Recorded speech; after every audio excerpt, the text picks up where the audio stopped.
He was a king feasting. He was a king feasting. A king doesn't invite beggars in his party. No. A king does not invite beggars in his party. I am telling you the truth. When you are a beggar, you cannot sit with a king. But you will be used by a king to show his heart of sympathy. When a king wants to show the world, his people, that he cares, he looks for poor people. But when he wants to enjoy himself, he looks for the rich people. Let's not go far. Let's use our own country. There was a narrative of hustler which has stopped completely. I didn't see even a single hustler being appointed a job. It was the people who had it. How rich is Kidero? Kidero is damn rich, but there were the people being given job. My friend, former governor of Kisumu here. What was his name? Ranguma. Jack Ranguma. For you to be a governor, are you poor? But is he not the one who was given job? A better job, a big job. Don't we have people here who have gone to school with better qualifications? Because even during the campaign, they were told they are called hustlers. And they were told the nation will be for hustler. But the government was not for the hustler. Now, don't stop blaming Ruto. Ruto was straight to his word. He said the nation will be for hustlers, but not the government. Ruto said the nation will be for the hustler people, but not the. And he said we are going to form a government that is going to look at, not to help, look. Unless it's me who don't understand English. So stop blaming him.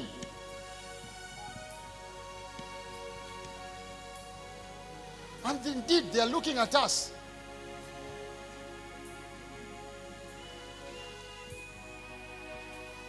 And what is to hustle? To hustle is not to lack. To hustle is to move from one place to another place, crying and making noise. That's why people are in the street. So let him leave people in the street, because they are hustling.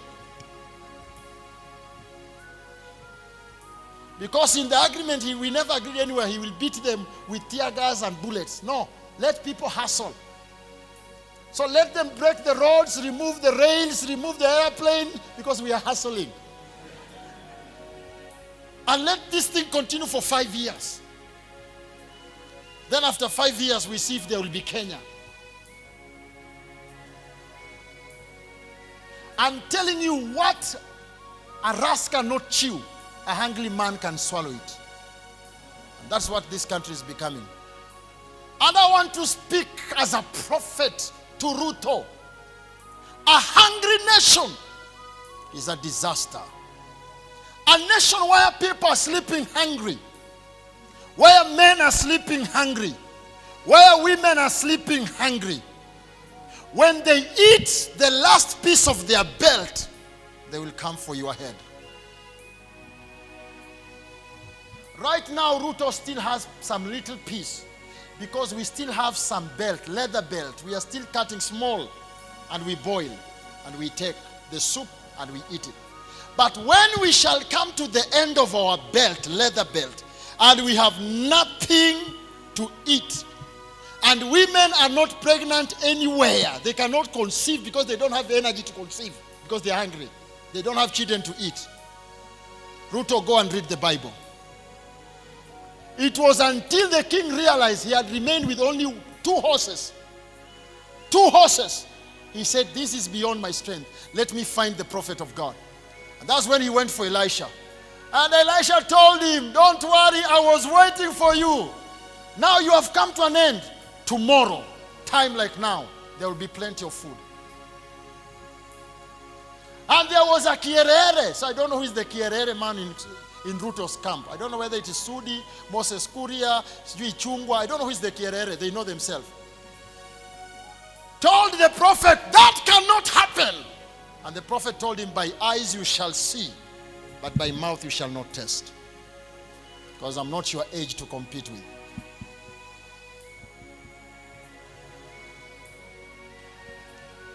because the nation of Israel had sinned against God. But Ruto has sinned both to God and men. Ruto has sinned both to God and...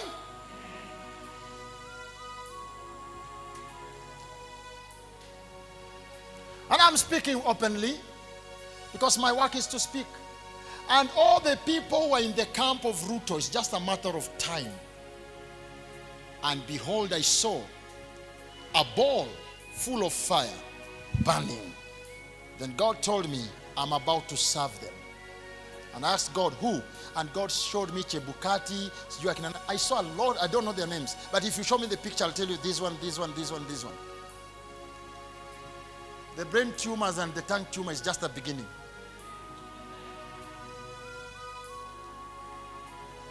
They sinned both to God and to the land. And the motherland is against them.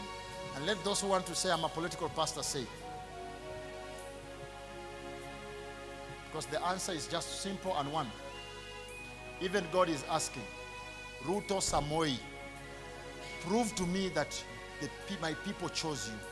And the only thing that you can use to prove is not the tens of thanksgiving you are bringing to me. It is the server. Open it to men and to God. Open it both to man and God. If it was bought by Kenyan money, Kenyan tax, unless Ruto bought it with his own money, if it was all our money, we are the very people dying for what we bought. Just bring it out and open it. Isn't it all that we are asking? Yes. Bring it and open and say, brothers and sisters, here it is. I have opened. Let the world come and go through it and confirm that truly I want this. See if the Lord will not make us change the speech. And not only shall we change the speech, we shall also open for you the doors of this nation. But failure to that. And let me tell you, never take what is not yours. And never sit on a seat that is not yours. Your back will break.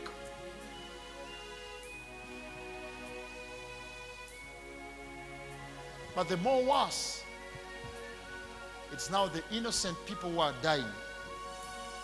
Who will be accountable for that? Because why are they dying? Why are they dying? Simply because of one thing. Somebody somewhere believed Ruto did not win. And he wants to be proved that truly Ruto won. And he's busy telling us the election came to an end. When? Where? Came to an end to who? Is 6 million a little number that Ruto should ignore? A difference of 200,000. Is it a small number? Look at the level of corruption in this country right now. Yesterday I saw a clip. I was so shocked and so ashamed. People are being given money to attend a function. Truly, if that thing was true, where do they have this money to give people when people are crying and suffering?